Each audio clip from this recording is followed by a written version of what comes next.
생일이 언제냐에 따라 사회적으로 한 살, 즉 한 해씩 더해집니다. 나이를 한 살 더 먹는다는 것, 그만큼 우리가 무덤을 향해서 확실히 전진했다는 것을 의미합니다. 성경에는 우리 인생에 대한 묘사가 참으로 많이 나와 있습니다. 특히 본문 오늘 읽은 말씀은 하나님의 사람 모세의 기도로 유명합니다. 여기에 인생에 대한 묘사가 아주 잘 나타나 있습니다. 인생이란 무엇입니까? 어디서 왔다가 어디로 가는 인생입니까? 인생의 길이는 얼마나 깁니까? 그 일평생 동안 어떻게 살아가시겠습니까? 아니면 살아가고 계십니까? 그러니 인생을 어떻게 살아야 합니까? 수많은 질문 등등을 우리는 개인에게 혹은 타인에게 이렇게 던져보게 됩니다.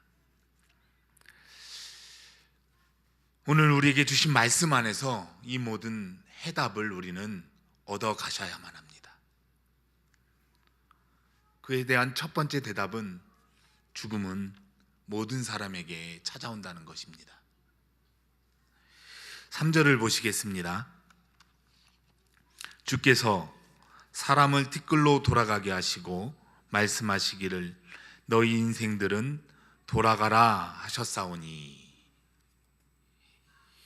바로 인생이 무엇이냐, 어디서 왔다가 어디로 가느냐에 대한 해답이 바로 이 본문 말씀입니다. 인생은 티끌이다. 티끌로 돌아가라. 즉 원래 너희는 티끌이었다. 다시 말해 그 티끌로 돌아가야 한다. 이것은 하나님의 명령입니다. 티끌의 원뜻은 파멸입니다.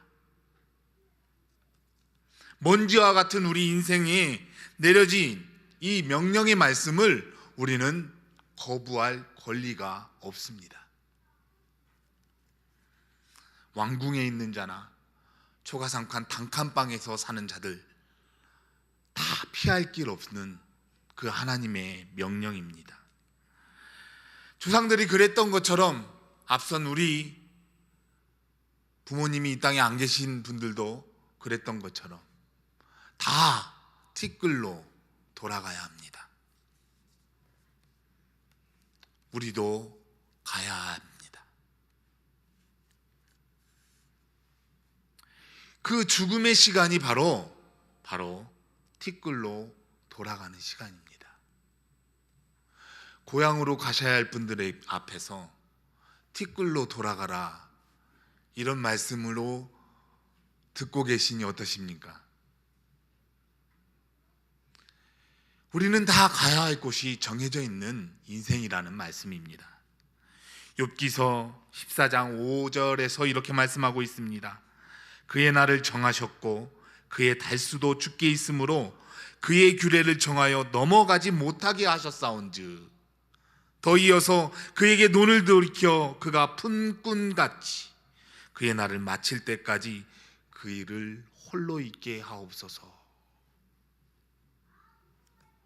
우리의 그 품꾼의 날에 마치는 그 자리에 나아가길 때 우리를 홀로 있게 하신다는 말씀입니다.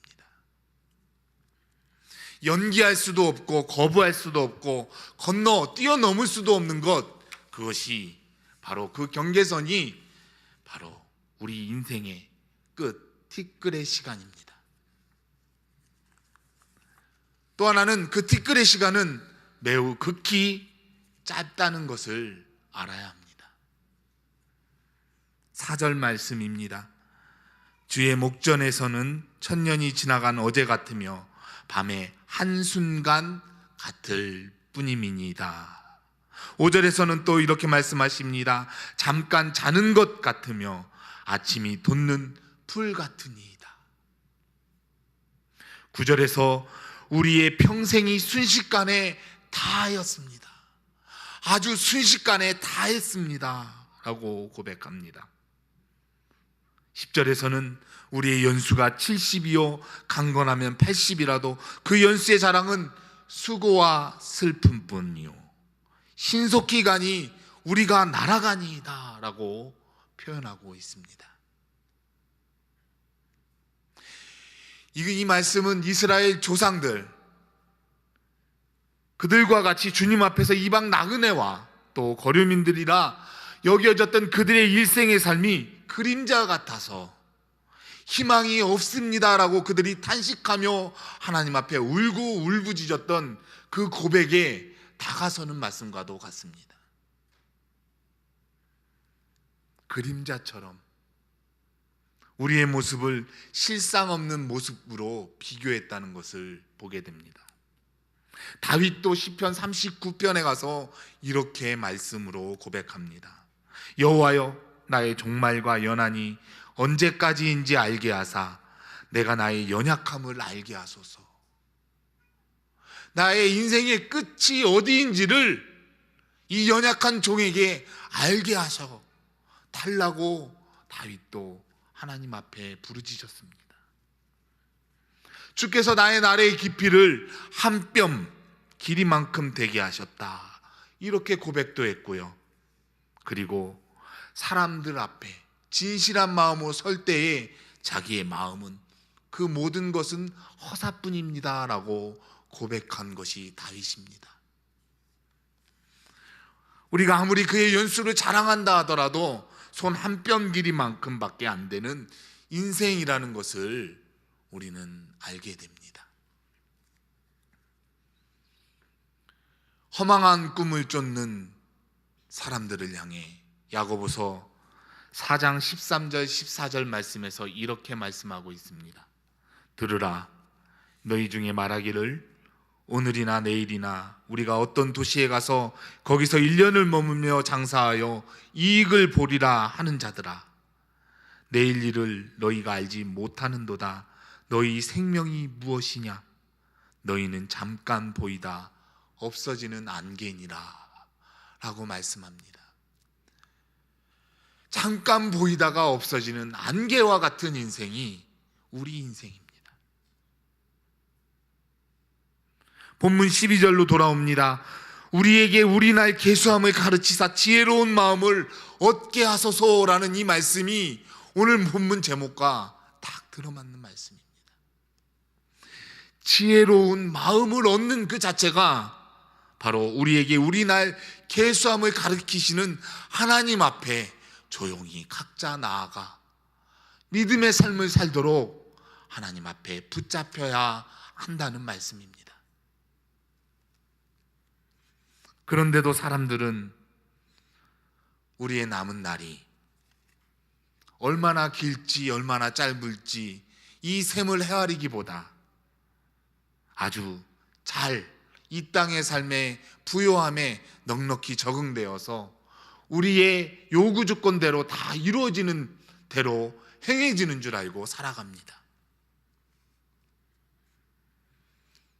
오늘 본문의 모세처럼 이 날을 셀 수 있도록 해달라고 하나님 앞에 기도하는 것, 잊어져 버리지 말게 기도하는 그것, 이것이 우리에게 필요한 일인 줄로 믿습니다.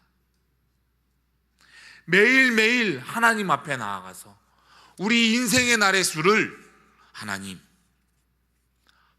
앞에 내 영혼이 주 앞에 있사오니 내 영혼을 주께 의탁하나이다. 주님, 나를 받아주소서. 나의 이름을 주의 생명책에 기록하여 주소서 라고 믿음의 고백을 날마다 드리는 것이 우리의 일생이 믿음의 고백이 되어야 할 줄로 믿습니다. 이 생명의 날수가 길지 짧을지는 하나님만이 아시고 그 날수에 대하여 우리는 기억하고 생명의 주관자이신 하나님 앞에 늘 엎드리는 겸손한 믿음의 백성이 되어야 하겠습니다. 각자 자기의 날수세기 시작할 때까지 우리는 지혜로운 마음을 역으로 얻을 수 없는 것을 본문을 통해서 깨닫게 하십니다. 지혜로운 마음, 듣는 마음, 그 모든 것의 총체적인 것은 생명의 날수에 주관자 되시는 아버지 마음을 얻는 것인 줄로 믿습니다. 이는 모든 수학 공식 중에서 아마 제일 어려운 것일 수도 있습니다. 아니면 영원히 풀지 못할 우리의 과제일 수도 있습니다. 그러나 믿음 안에 들어선 우리에게 주어진 것은 무엇입니까? 영원한 생명을 예수 그리스도를 믿는 믿음 안에 우리에게 거저 주셨다는 사실입니다. 이 현세적 복과 안위와 행복만을 쫓다가는 주님께서 우리에게 허락하신 기쁘고 평안하고 누려야 할 믿음의 사람으로서 갖춰야 할 그 온전한 덕을 실행치 못하는 어리석음으로 우리가 살아가게 됩니다. 우리는 우리의 사는 시간이 얼마나 짧은 기간인가를 기억하면서 지혜의 마음을 얻기를 위해 기도하실 수 있기를 바랍니다. 언제 죽을지, 1초 뒤가 될지, 오늘이 될지, 내일이 될지 아무도 모릅니다. 천년 만년 살 것처럼 억지로 때를 쓰거나 조른다 하여도 우리의 날수는 하나님 앞에 셈 바 되었습니다. 어떻게 하면 지혜로운 마음을 얻을 수 있느냐? 바로 지금 이 순간을 영혼으로 바꿔야 합니다. 매일을 영혼처럼 살아야만 합니다. 매일을 영혼을 먹고 살아야 한다는 것은 영원한 하나님이신 생명의 주님이신 예수 그리스도의 이름을 구하고 찾고 부르짖는 일생의 삶이 되어야 한다는 사실입니다. 주님과 함께 동행하시기를 주님의 이름으로 축복합니다. 영혼을 위한 것, 곧 영원한 생명 이전부터 함께 하신 말씀과 함께하는 삶, 그것이 우리에게 필요한 것입니다.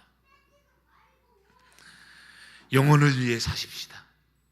우리가 명절날 진지 가족들이 모여서 그간 못다 나눈 이야기들을 나누기 앞서 영혼으로 시작하시기를 부탁드립니다. 말씀으로 시작하시기를 부탁드립니다. 예배로 시작하는 가정이 되시기를 주님의 이름으로 부탁드립니다. 그것이 하나님의 사람으로서 지혜로운 마음을 얻고 가족이 대대자손 하나님의 영원한 생명의 문 앞에서 그 천대 만대 영생을 누리며 살아가는 기쁨의 자리가 되는 줄로 믿습니다. 현재를 영혼으로 연결짓고 영혼으로 살아가는 것, 주님과 함께 동행하는 것 아니겠습니까? 내가 어디에 가든지 무엇을 하든지 누구와 있든지 주님이 나와 함께 계시다면 그것으로 인해 내 삶은 족하나이다 고백하는 것이 우리의 믿음의 삶이 되어야 합니다. 분명 이번 명절 자녀들에게 내 날을 계수하라, 그 계수됨이 지혜의 마음을 얻기 위한 주님과 동행하는 삶인지를 묻고 또 가르치고 전하고 나누면서 그 생명의 날수가 주님 앞에서 영원히 자손 대대로 누려가는 믿음의 축복의 가문들, 가정들, 주님의 권속들 될 수 있는 진주문 교회가 되기를 주님의 이름으로 기원합니다. 기도합니다. 하나님,